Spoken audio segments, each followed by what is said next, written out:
Alors, bonjour. Donc aujourd'hui, j'ai deux fondatrices de Barge Paris. C'est une jeune marque très prometteuse. Et je suis très contente de pouvoir vous avoir dans AM Fashion, dans le programme AM Fashion. Et je suis très ravie de ce que vous faites. J'aime bien ce que vous faites. Donc, je vous présente, donc c'est Camille et Clara, les deux fondatrices de Barge. Et aujourd'hui, j'aimerais bien vous poser quelques questions sur votre marque et sur votre expérience pour apprendre un petit peu plus sur vous. Alors, dites-moi déjà votre histoire, comment ça a commencé? Alors nous, en fait, ça a commencé à l'école, en fait, parce on vient toutes les deux de la même école et on est devenues amies donc il y a 10 ans. Et on s'est plus jamais séparés et on travaillait toutes les deux dans un grand groupe. Bon, moi, je bossais pour le champagne en marketing et Clara, Et moi, je bossais en finance, j'ai pas mal changé de boîte, mais j'ai fait le pétrole, la banque, sans jamais être vraiment passionnée finalement. et l'année dernière, on a toutes les deux décidé de quitter notre job pour créer donc Barge. Et donc, voilà, c'est comme ça que Barge est né. Donc, finalement, il n'y a pas si longtemps que ça, puisqu'on a lancé notre première collection En en avril. avril pendant le confinement. Voilà. Et là, on est sur la deuxième collection, du coup. Donc, Barge est là à 4, 5, 6 mois d'existence, au final, après le lancement. Ouais. Oui, c'est Enfin, ça, oui, 1er avril, on a lancé nos premières pièces, donc ouais, ça fait quelques mois seulement. ça fait pas encore un an. Qu'est-ce que vous a inspiré à créer Barge? Là où vous vous êtes dit, il y a forcément un potentiel et vous l'avez vu et vous vous êtes dit, il faut qu'on fasse une autre proposition. En fait, je pense qu'on est parti du constat que pour les propositions dans la mode, il manquait un petit peu la proposition écolo et pièces exclusives. Parce que c'est vrai que nous, on achetait beaucoup, tu vois, par exemple chez Bache ou Mage ou chez Sandro, mais on achetait des pièces qu'on retrouvait Sur tout le monde. sur tout le monde. Enfin, finalement, pour des robes à 300 €, on se dit, il y a, oui, même plus. On va à un mariage avec et il y a trop d'autres personnes qui ont la même. Et c'est vrai qu'on se disait que ça manquait un peu d'exclusivité. Et en plus, en regardant sur l'étiquette, on se rendait compte que les matières, c'était pas GG, enfin pas génial, et les lieux de fabrication sont pas non plus voilà, très respectueux de l'environnement. Bref, du coup, cette espèce de combo nous a fait nous décider à créer une marque qui faisait des éditions super limitées, tout en étant hyper respectueuse de l'environnement. Et on a trouvé que c'était une proposition qui nous paraissait intéressante. On en a parlé avec pas mal d'amis, Ouais. on s'est renseigné et effectivement, c'est un concept qui avait l'air de plaire. Donc voilà. Donc on a tenté. Donc on l'a tenté et on a bien fait. Voilà. Alors, dites-moi justement, parlez-moi un petit peu de vos inspirations. Comment les pièces sont nées chez vous? Comment vous vous dites, OK, ça, il faut qu'on le lance parce que, il y a une tendance ou parce que c'est les envies que vous avez aussi? Je pense qu'il y avait aussi le premier élément, c'est qu'on s'est dit quand on crée une belle pièce et qui du coup faite en France avec des belles matières, ça avait forcément un coût. Donc on a cherché à avoir des pièces qui portées en ensemble puissent avoir un côté un peu chic habillé, mais qui soient aussi dépareillables et reportables d'autres façons. En faisant comme ça, une fois que la personne investit dans une belle pièce, il n'y a pas qu'un seul usage en fait, qu'elle le mette en basket, en talon, qu'elle porte que le haut ou le bas, enfin que ça avait plusieurs utilités et que du coup en plus dans la démarche un peu responsable ça avait plus de sens. Donc c'est un peu ça à chaque fois, c'est de réfléchir à quelque chose qui puisse avoir un côté chic et Polyvalent. habillé et en même temps un côté plus décontracté qu'on puisse le mettre dans la vie de tous les jours. Voilà, donc c'est souvent ça le point de départ quand on réfléchit à une pièce. On réfléchit aux différents usages, quoi, pour qu'elle se soit. D'accord, donc vous observez un petit peu le monde, ce que les gens portent, et vous dites, ah, ça, c'est bien de le porter différemment et vous apportez des solutions. Oui, Voilà. c'est l'idée. Et comment entre vous deux, vous partagez l'activité de barge? Qui fait quoi? Beaucoup de choses, je pense qu'on a du mal encore à vraiment partager. Enfin, il y a beaucoup de trucs qu'on aime bien voir toutes les deux, mais comme c'est encore petit aussi, notamment quand on va organiser les shootings, choisir les tissus. Enfin, il y a des sujets sur lesquels on aime bien toutes les deux. Oui, je dirais que stylisme, Ouais. choix des tissus, prod et Oui. effectivement les shootings photos, c'est un peu. C'est des trucs qui nous intéressent et qu'on a envie de définir à deux. Mais après, vraiment, la com et le marketing et la gestion d'Instagram, c'est beaucoup Cam. Et moi, je suis plus sur la finance, la compta. Tous les Donc trucs. il y a quand même un petit partage de tâches. Oui. Ça veut dire qu'il y a une personne Donc Camille, elle est plutôt sur les réseaux sociaux. Ouais. Marketing com. Et moi, plutôt finance, compta. Et Clara est la plus sérieuse. C'est celle qui a la tête sur les épaules. Voilà. J'avais bien aussi de ce qu'on faisait avant. C'est vrai que Camille, elle bossait en marketing ou en finance, donc forcément, chacune, on apporte un peu notre expertise. Enfin, vraiment, mais. On peut dire. Alors, quand vous étiez au début du projet, vous vous êtes dit, OK, on veut créer quelque chose de sympa, qui nous rassemble, une marque qui nous rassemble. À partir du moment où l'idée est née, c'était quoi vos étapes, les next steps pour créer la marque? Nous, on allait vraiment à fond la caisse. Hein, parce qu'on on s'est dit en octobre qu'on voulait le faire. Fin octobre, parce que je rentrais de mon voyage de noces. Donc fin octobre, on s'est dit qu'on voulait le faire. L'année dernière. Ouais, en 2 semaines, on a posé les statuts et trouvé le nom. Et après, on a lancé la production en décembre. Donc on est un peu parti tout feu tout flamme, mais tout feu tout flamme, mais on a beaucoup bossé et on avait des convictions. Donc en soi, on s'est pas posé. C'est vrai qu'on s'est pas posé énormément. Oui, on n'a pas vraiment réfléchi aux étapes. En fait, une fois qu'on a eu en tête 4-5 modèles qu'on trouvait qui nous paraissaient bien. Enfin, après, on s'est lancé direct. Mais bon. Puis après, il y a eu le confinement, ça nous a calmés en se disant qu'on s'était un peu emballé. C'est vrai qu'on n'a pas vraiment eu d'étape de construction au début. Ça ne doit pas te satisfaire comme réponse probablement, mais... Si, après, chacun agit de sa manière. Il y a des personnes qui sont plus spontanées que d'autres. Donc, pour moi, ça... Vous êtes dans la spontanéité. On a bossé comme des malades pendant 4 mois pour sortir un truc en avril. Et on a réussi. Et du coup, on a vraiment tout fait en même temps. On a posé les statuts, créé notre compte bancaire. En même temps, en parallèle, on bossait sur le modélisme. On a rencontré les ateliers. On a choisi nos tissus. Enfin bon, ça a été vraiment tout en même temps, en fait. Voilà, on a avancé sur tous les sujets. Est-ce que ça veut dire que vous êtes retrouvés au même moment disponible justement pour ce projet? Ouais.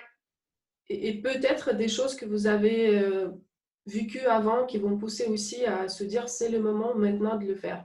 Vous sentez peut-être... Au final, les planètes étaient un peu alignées, c'est qu'on commençait toutes les deux à avoir un peu marre de nos boulots. Camille, elle a quitté son précédent job parce qu'elle allait se marier et son voyage de noces, elle sentait qu'elle avait envie de changer. Et moi, j'ai eu l'opportunité à ce moment-là de négocier une rupture conventionnelle. Donc, en fait, on s'est retrouvés à 2 mois près, libres, avec le chômage au même moment. Enfin, en fait, tout était réuni pour se dire qu'on pouvait se permettre de... déjà en ayant le chômage, donc de quand même assurer un minimum de survie en même temps qu'on se lançait dans notre projet. Comme ça faisait longtemps qu'on se disait qu'un jour, on aimerait faire un truc ensemble. Ouais. Les planètes étaient alignées. Puis on avait ce super concept qui, nous paraissait super. Dites-moi justement, vous êtes lancé au démarrage avec peu de pièces. Donc, c'était l'idée que vous portez de tout ce qui est autour de upcycling, exclusivité. Racontez-moi un petit peu votre concept Barge. En quoi ça consiste? En fait, comme je le disais tout à l'heure, un peu le concept de Barge, c'est de créer des pièces en édition ou en série très limitée.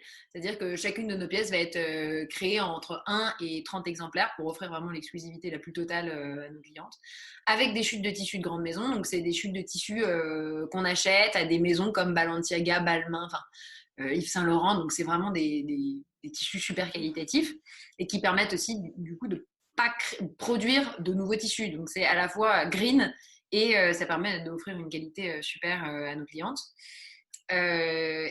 On fait faire toutes nos pièces en Europe. Et qu'est-ce qu'on a d'autre dans notre concept? Et c'est le coup de la polyvalence. Bon, alors ça, c'est pas forcément quelque chose sur lequel on communique, on le montre plutôt par des tutoriels, c'est pas quelque chose qu'on écrit, mais en réalité c'est vrai que ça drive beaucoup nos inspirations. C'est le côté une pièce qui n'est pas qu'une pièce, en fait, c'est plusieurs pièces en une. Voilà, parce que c'est un tailleur on pense vraiment une veste qui peut se porter avec un jean et le pantalon qui peut se porter avec un gros pull ou qui peut se porter super habillé avec des escarpins ou avec des baskets. Bref, on pense à vraiment offrir un produit qui est multi-usage. Voilà, je pense que c'est ça. Hein. Et c'est vrai qu'on a commencé au début avec peu de modèles parce que les frais de développement, etc., c'était un peu, ça avait un coût. Et en se disant qu'après, même si on a dessiné qu'une robe, si on la propose dans 5 ou 6 couleurs différentes, finalement, c'est comme ça aussi qu'on arrive à les différencier les unes des autres. Donc voilà.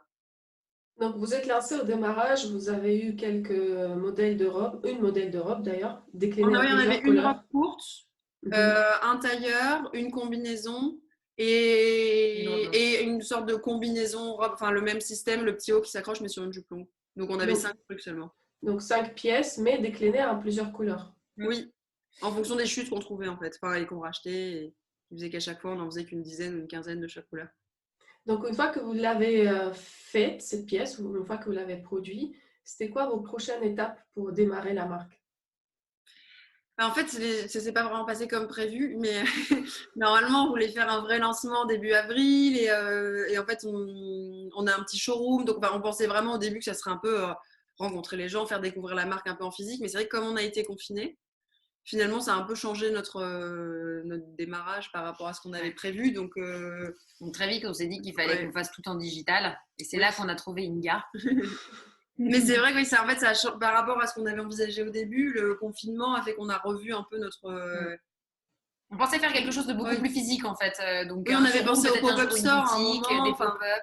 Et finalement, on n'a pas du tout pris ce tournant. Et je pense que c'est d'ailleurs, c'est pas plus mal. C'est très bien. Enfin, ça vous va mieux maintenant de développer en digital. C'est un modèle qui nous convient mieux.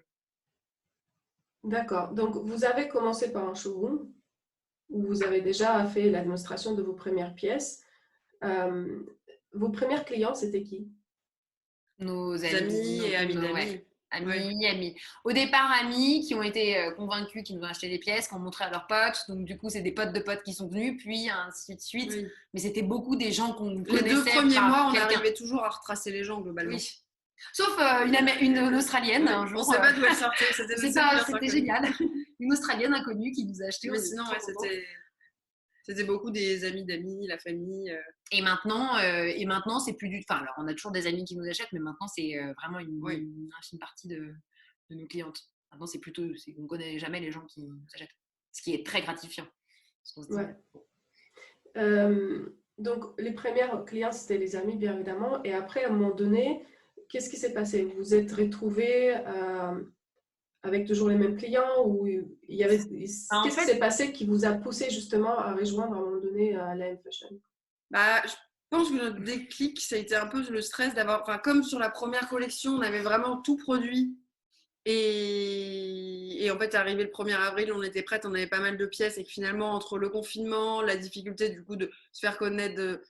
Il y a un moment en fait où on s'est dit il faut qu'on se mette un coup de boost et les amis suffisent plus. Ils nous achètent une fois un truc, 2 fois un truc, mais en fait c'est pas les amis qui vont faire vivre Barge. Donc c'est vrai qu'il y a un moment où on s'est dit bon, on a produit pas mal de trucs, c'est difficile de se faire connaître, il va falloir qu'on passe au stade supérieur et qu'on arrive à communiquer et à se faire connaître d'autres personnes, quoi.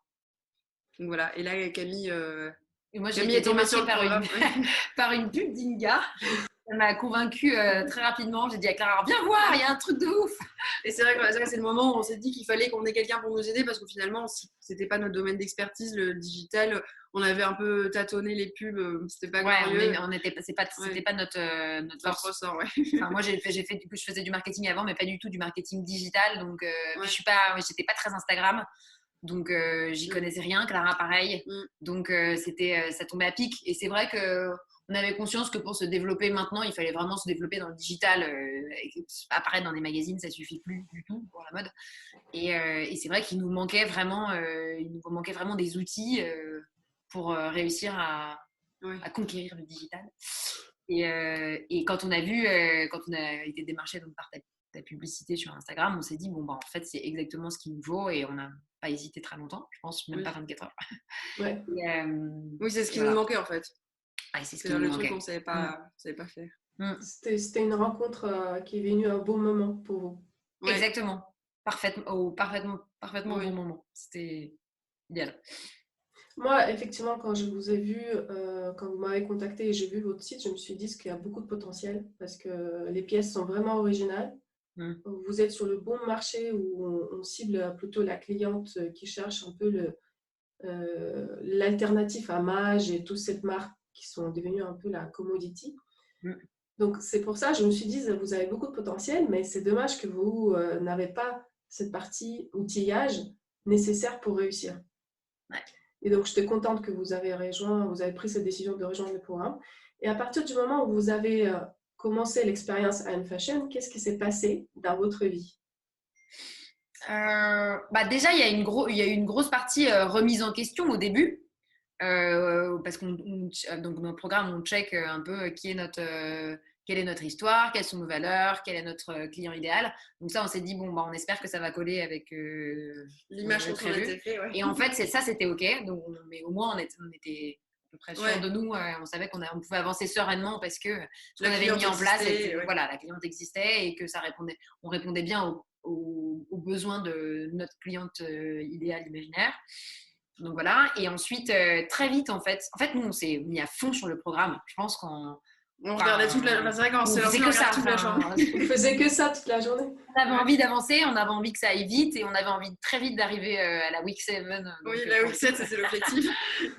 Et donc, en fait, on s'y est mis à fond, et arrivé à la week 7, on s'est mis au pub, et là, on s'est rendu compte que ça valait vraiment le coup.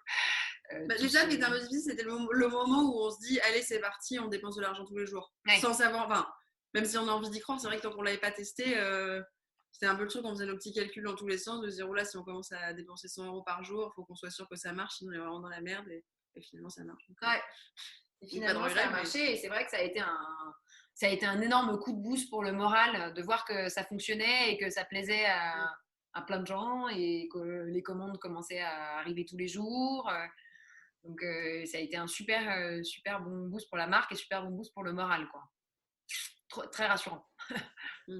Ouais, effectivement, toute votre histoire, c'est un peu la spontanéité, l'idée elle-même, puis l'exécution, et puis tout ce que vous avez mis en place. Et même venir à l'AM Fashion, je pense que vous avez aussi un peu c'est dit, vous avez dit, allez, je prends cette décision, je ferme les yeux et j'espère que ça va donner ses fruits. Bon, ça se trouve, ça va être... on ne te connaissait pas, donc on s'est dit, ça se trouve, on va mettre de l'argent, foutre de l'argent par les fenêtres, ça va servir à rien. Mais on s'est dit, bon, allez, comme on fait tout le temps, c'est un peu bon. On y va, on sent et on verra. C'est l'intuition, c'est assez marrant. C'est vrai qu'on marche vraiment à la spontanéité. Ouais, mais ce qui est impressionnant chez vous, c'est que on le sent aussi dans votre communication. Parce que vous proposez aujourd'hui vraiment une rupture par rapport à ce qu'on peut imaginer d'une marque haut de gamme, où il va avoir que des jolies vidéos, les photos très lisses, tout ce qui est shooté dans un studio. Vous proposez, vous venez sur le marché, c'est une vraie rupture. Vous proposez des vidéos que vous filmez chez vous, à la maison, dans votre showroom. Toutes les deux fondatrices, ils s'émettent, chacune fait son défilé, chacune explique comment la pièce et se clip et se déclipe. Franchement, je vous mets souvent comme un exemple de communication très moderne, très dans l'air du temps. Ah bah c'est sympa. Et cette spontanéité, je le retrouve même dans votre communication. Et je pense que c'est ce qui plaît à vos clientes aussi. Et c'est votre force. Oui. Ouais, c'est vrai qu'on a pris le parti pris de pas de trop investir dans les shootings et les mannequins et plutôt montrer ça sur nous ou sur des gens qu'on connaît qui sont un peu plus des personnes pour que ce soit plus réaliste, on disait aussi. Ouais, pour que les gens puissent peut-être plus se projeter. Et en fait, on trouve ça sympa.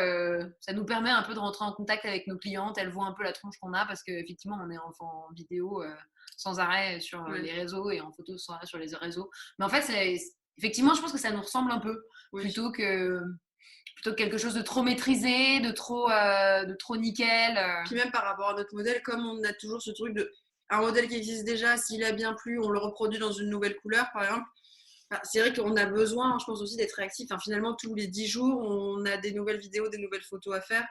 Je pense que c'est plus adapté à notre modèle aussi d'avoir ce truc un peu spontané, de se dire qu'on le fait sur nous et qu'un jour où il fait beau, on fonce au parc. C'est vrai que on n'a pas un truc vraiment d'avoir une collection complète, faire un beau shooting. Ça va pas avec notre modèle, je pense. Parce que vous proposez des collections courtes, dans le temps court, et vous êtes vraiment dans cette dynamique de... il faut dans les médias les photos, les vidéos, et toutes les deux, vous arrivez à le fournir en vous procurant de votre iPhone et faisant des vidéos. Oui, alors après, la qualité peut être discutée, de la qualité des photos, pas la qualité des vêtements, mais la qualité des photos peut être discutable, ça j'en conviens. Mais je pense que effectivement, comme tu disais, ça met une espèce d'ambiance qui nous ressemble beaucoup, en fait. C'est ce que j'appelle l'authenticité. Voilà, c'est très authentique. Vous êtes dedans, complètement dedans, et c'est ce qui plaît à vos clientes. Je pense. Aujourd'hui, on a plus tendance à payer les vêtements qui nous rassemblent avec la marque qui nous rassemble plutôt que d'aller vers quelque chose d'idéal, le monde parfait qui n'existe plus. Bah, c'est ce qu'on pense aussi. Je pense aussi le fait que vous investissez l'argent là où il faut, à savoir dans l'acquisition du client, plutôt que dans les photos, ça vous aussi met en force. En tout cas, aujourd'hui. Oui, pour l'instant, c'est vrai que comme on n'a pas un énorme budget non plus, on s'est dit qu'il valait mieux se faire connaître au maximum et faire nos photos maison que mettre tout notre argent dans des photos qu'on n'aura pas les moyens de montrer aux gens. Enfin, on verra, hein. Ok, donc revenons au programme I'm Fashion. C'est vrai que vous avez agi très vite parce que vous voulez vraiment arriver à la partie où on apprend à faire les Facebook Ads pour commencer à cette phase d'acquisition client très renforcée. Et ça vous a pris combien de temps entre vous êtes intégré, à un moment à partir de vous êtes intégré, jusqu'à ce que vous arrivez à faire les pubs et qui marchent? Bah, on est rentré le mi-juillet et on a lancé nos premières pubs le 6 août. Mi-juillet. Ouais. Oui, c'était juste avant que je parte. On est des tarés, quoi. On Là, c'est vrai, on est rentré mi-juillet. On n'a pas beaucoup dormi. Hein. Enfin, non, mais je rigole, mais pas tout à fait. On a fait vraiment. Et là, c'est vrai que maintenant, après coup, il y a quand même des modules qu'on regarde. Enfin, il y a des parties qu'on avait fait un peu rapidement pour avancer. Et là, c'est vrai qu'on se refait certaines semaines pour bien réintégrer le truc qu'on avait peut-être fait un peu vite. Mais... Donc, vous avez commencé mi-juillet, vous avez commencé les pubs mi-août, après tout le travail qu'il faut faire avant. Et qu'est-ce qui s'est passé après? Bah, au début, il y a eu quelques jours le temps de bien paramétrer, de bien comprendre comment ça marchait et tout. C'était pas... ça prenait un peu de temps et c'est vrai qu'on voyait les dépenses. Ouais, la première semaine. Ouais. C'est vrai qu'on voyait tous les jours l'argent sortir et il n'y avait pas encore de réaction. Et je crois que c'était au bout d'une dizaine de jours, un dimanche, où en fait, d'un coup, on a eu 5 commandes, il me semble, ou un truc comme ça. Ce qui ne nous était jamais arrivé. et du coup, là, c'est vrai que c'était un peu le déclic qu'il nous fallait. Où on s'est dit, oh là, c'est fou. Le lendemain, on en a re-eu. Et donc là, on a commencé à. Enfin, ça a été un peu le déclic aussi pour dire, on double le budget, ça paye, il faut qu'on s'y mette vraiment. Et c'est vrai que là, fin août et début septembre, c'est le moment où on voyait vraiment les résultats des pubs et de l'investissement, parce qu'on vendait tous les jours, on est arrivé à voir que du coup les gens étaient arrivés via les publicités et tout, donc on a commencé en ayant un peu peur, et en fait le moment où on a vu que ça convertissait, on s'est dit bon bah go, et on a doublé. Vous êtes mis à fond. Ouais. Et du coup, le premier mois après cette expérience de vous avez commencé les publicités, combien de chiffre d'affaires vous avez généré? En fait, août, on tâtonnait un peu, donc je crois que c'était dans les 10 000. Et en fait, c'est septembre vraiment quand on a commencé à être plus rodé, où là, on l'a un peu plus de triplé. Donc, Vous avez fait 30 000. Ouais. Et bon, c'est un peu calmé. Quand vous êtes intégré le programme pour la première fois, donc vous avez juste venu au programme, c'était quoi l'état initial, le chiffre d'affaires que vous faisiez avant? 5-6. Vous avez 5-6 à partir du lancement et vous avez fait 30 000 le premier mois à partir du moment où vous avez commencé à mettre en place les conseils du programme. Mais je pense qu'il y a encore des trucs qu'on ne cerne pas bien parce que depuis ça a rebaissé. Enfin, c'est toujours bien, mais on n'est plus... Alors après, il y a peut-être aussi les événements actuels qui peuvent jouer. Mais septembre, ça nous paraissait énorme. C'était 1000 fois au-delà de nos prévisions. Enfin, donc c'est vrai que c'était vraiment un très beau mois et après ça c'est un peu... Je pense que c'est peut-être en fait on a envie rentre de vacances, on a envie de se renouveler un peu leur garde-robe, avoir des pièces cool, c'est un peu les faire rentrer où on prend nos résolutions, on s'achète on s'achète de nouveaux trucs. Je pense qu'il y a aussi voilà. Mais là, novembre, comment ça se passe pour vous? Bien, non? Novembre, c'est bien. Ouais. Octobre, ça fait un peu peur, et novembre, c'est revenu. Ouais, franchement, on vend pas mal, hein, c'est cool. C'est vrai qu'après septembre, on se voyait déjà, s'imaginait déjà avec un salaire d'ici 2 mois, et en fait, c'est vrai qu'on est un peu, en fait, non. On est un peu redescendu sur terre, mais non, là, novembre, c'est cool, ça marche vraiment bien, tout ce qu'on sort, ça part vite. Les combinaisons qu'on a lancées, sold out en 3 jours, ouais. Intense. Puis beaucoup de gens nous demandent si on va refaire des anciens modèles. Donc c'est cool parce qu'on se rend compte qu'on commence à avoir pas mal de clients fidèles aussi. Enfin, des gens qui sont déjà à leur 2e ou 3e commande, donc c'est chouette pour des produits un peu chers. C'est que c'est que ça plaît. Donc là, là oui, on commence à avoir des clients VIP, quoi. Donc là, novembre, on est contente et on se dit que décembre, on va avoir, ce sera un peu le test des fêtes et tout. Donc on espère que ça va continuer comme ça. Sachant que vous n'avez pas mis encore en place tout ce que le programme offre en termes d'acquisition de trafic, parce qu'il y a pas mal de choses qu'on travaille sur la partie organique, pas uniquement les publicités payantes. Il faut qu'on mette en route, effectivement. Et est-ce que vous avez aussi constaté que vous avez plus d'abonnés, par exemple, à votre base de mail ou followers sur Instagram? Est-ce que vous avez constaté d'autres side effects de ce que vous faites aujourd'hui en acquisition? Un follower sur Instagram, carrément, parce qu'on est à 6000 et il y a quelques mois, on devait être à. Enfin, avant de commencer le programme, je pense qu'on était à 1005, Donc, oui, là, on est à 6005. Je pense qu'on en a. On a bien gagné 5000 depuis qu'on est dans le programme, donc c'est clairement pas négligeable. Alors après, il y a aussi un truc marrant, c'est les followers. Au début, quand on a commencé les pubs, on avait les gens s'abonnaient à gogo à notre page et ça commence un peu à se freiner. Bon, il y a des trucs on se dit que peut-être que c'est les mêmes gens qui revoient nos pubs et ils l'ont déjà vu, ceux qui sont intéressés, on commence à nous suivre et ceux qui ne le font pas. Il faudra renouveler les audiences. Oui, peut-être. Oui, c'est ça, c'est qu'on commence à nous avoir déjà vu passer, donc ceux qui sont intéressés, on commence à nous suivre et donc voilà. Ok. Et si demain quelqu'un vous pose une question, est-ce que programme I'm Fashion, ça vaut le coup de venir? On me demande tous les jours. Tous les jours, tu sais, Inga, on a des messages. Et moi, j'ai eu le malheur de harceler. Il y a des nanas qui nous appellent notre numéro de téléphone. Donc, c'est pour ça, si vous avez un message à passer, passez-le maintenant, comme ça vous n'allez pas avoir forcément des gens qui vont. Est-ce que je pense qu'on nous a déjà demandé au moins 30 fois? Nous, c'est vrai que ce qu'on dit, c'est que c'est grâce au programme qu'on en est là aujourd'hui. Alors, on n'est pas encore, on n'est pas Amazon, hein, on fait des petites ventes, hein, mais c'est vrai que ça nous a donné un super coup de boost et que pour l'instant, c'est vraiment le meilleur investissement qu'on ait fait, quoi. Vraiment.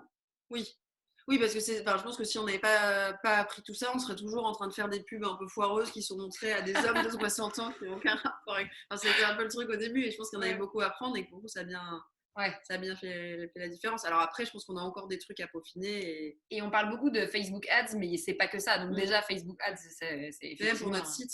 Toutes les applis, Internet, Pinterest, plein de trucs qu'on a appris. En fait, on n'avait pas la moindre idée de la manière dont ça fonctionnait. Et surtout, il y a plein de choses, on ne savait même pas que ça existait. Parce qu'on avait un site Shopify, il y a plein d'applications. Enfin, on ne savait même pas qu'il y avait des applications. Oui, rien que les paiements 3 fois, les trucs. C'est vrai qu'il y a plein de petits trucs. Il y a plein de petits qu'on aurait fini peut-être par découvrir un jour, mais en fouillant, et ça nous aurait pris un temps fou. Là, c'est vrai que l'avantage du programme, c'est de très vite avoir accès, savoir ce qu'on peut faire avec quelle appli. Ça fait qu'on a vite optimisé notre site. Alors que sinon, je pense qu'on serait encore en train de tâtonner sur des. En fait, je pense que je pense que c'est le cas de beaucoup de marques pour tous les gens qui sont des stylistes ou créateurs ou qui travaillent en marketing, en finance, mais qui n'ont pas une expertise digitale. C'est nécessaire de passer par là pour y arriver. Enfin, nécessaire de passer soit par ton programme. Enfin, en tout cas, il faut avoir une maîtrise presque parfaite du digital, probablement pour y arriver aujourd'hui. Et nous, c'est vrai que sans ça, je sais pas comment. Pas à quoi ressemblerait notre site, quoi. Voilà, c'est bien d'attendre tout ça. Et c'est quoi les projets de Barge pour les prochaines 5 ans? Comment vous voyez? Je pense qu'on a déjà les objectifs de croissance, on aimerait bien pouvoir proposer plus de modèles, enfin continuer en tout cas dans notre lancée de développement. Après, c'est vrai qu'on n'a pas un objet, enfin on se dit pas on aimerait trop un jour avoir une boutique ou. J'avoue que le système du digital nous va quand même bien pour cette liberté un peu. Ouais, je dirais que c'est grandir mais tout en restant en digital. C'est vrai qu'on se voit pas vraiment changer le modèle, on n'a pas l'ambition d'être revendu dans un magasin particulier ou d'avoir notre boutique. Enfin, je pense que si on arrivait à croître dans la direction qu'on a commencé à prendre, nous, ça nous irait pas mal. Hein. Là, où je vous rejoins, c'est effectivement aujourd'hui, il faut vraiment se focaliser sur le digital et devenir une marque native digitale. Et vous êtes vraiment dedans et c'est continuer à faire ce que vous faites, continuer à avoir d'autres canaux d'acquisition en plus de Facebook Ads et ça va vous vraiment décoller. Je pense que vous êtes sur la bonne route ou peut-être au bout de 6 mois ou même 6 mois ou même avant, vous pouvez vous faire payer même le salaire parce que ce que vous faites aujourd'hui, ça vous met sur une très belle tendance. faut juste continuer à faire ce que vous faites et ajouter d'autres propositions comme continuer à faire les mailings, continuer à faire tout ce que le programme vous explique à faire au niveau des actions avec les ambassadeurs, influenceurs, parrainage. Oui, c'est ça qui Vraiment. me dit un peu là qu'il faut qu'on creuse un peu plus. Si vous mettez tout ça en place, vraiment, je ne vois pas pourquoi vous n'allez pas arriver à devenir une marque de référence. Et vous êtes déjà, en quelque sorte, sur votre niveau, à votre niveau. Ouais, on espère que ça va continuer. Mais effectivement, si on a la même croissance qu'on a eue entre le début du programme et maintenant, sur plusieurs années, a priori, on serait pas mal. On sera bien. On verra. Bah oui, et moi je suis convaincue. Ouais, mais nous aussi, on est assez convaincus du truc. Ok. Merci beaucoup les filles. Merci pour votre temps.